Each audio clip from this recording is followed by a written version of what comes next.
నమస్కారం. ఈరోజు చాలా సంతోషంగా ఉంది. చంద్రబాబు నాయుడు గారు చెప్పినట్టు తన మాట పైన నిలబడారు. ఉచిత ఇసుక పాలసీ తీసుకొని వస్తాను, ఈ రాష్ట్ర ప్రజలు ఇసుక భారం పైన పడకూడదు, ఇల్లు కట్టుకోవాలంటే పేదవాళ్ళందరూ ఆ రేట్లు కట్టలేని పరిస్థితి. అందుకోసం చంద్రబాబు గారు జీవో నెంబర్ 43 నిన్న విడుదల చేశారు. ఈ ఇసుక పాలసీ వల్ల మేము చూసాం, వేల కోట్లు అవినీతి. చంద్రబాబు నాయుడు గారు గతంలో కానీ ఇసుక పాలసీని ఫ్రీ చేశారు.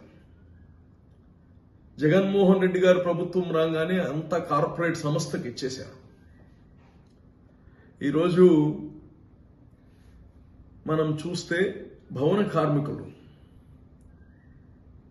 వేల మంది ఈ ఇసుక పాలసీ, జగన్మోహన్ రెడ్డి గారు తెచ్చిన ఇసుక పాలసీ వల్ల ఇబ్బంది పడారు. పనులు లేక సెంట్రింగ్ సామాన్లు అమ్ముకొని, వారం సెంట్రింగ్ సామాన్లు అమ్ముకొని వాళ్ళు బ్రతుకుతున్నారు.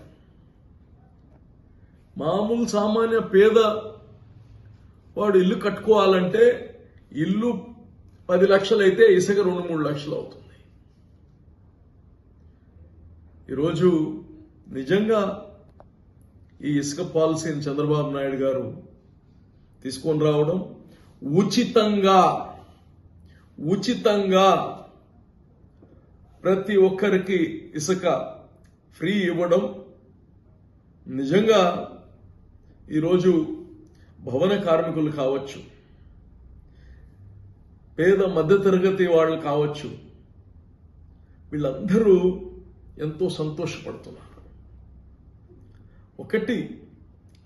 ఒక ఇల్లు కట్టుకోవడానికే కాదు, ఇసుక వల్ల infrastructure development, industries, cost of capex, ఏదైనా బిల్డింగ్ కట్టాలంటే దాని యొక్క ఖర్చు ఎక్కువ శాతం ఇసుక తీసుకుంటుంది. ఈరోజు ఒక ట్రాక్టర్ ఇసుక జగన్మోహన్ రెడ్డి గారి ప్రభుత్వంలో ట్రాక్టర్ ఇసుక నెల్లూరులో 4,500 వేల రూపాయలు అవుతుంది. ఈరోజు మీకు ఉచితం చేయడం జరిగింది. నేను నెల్లూరు రూరల్లో ఉండే గొల్లకందుకూరు అనే ఇక శాండ్ దీనికి వెళ్ళాను.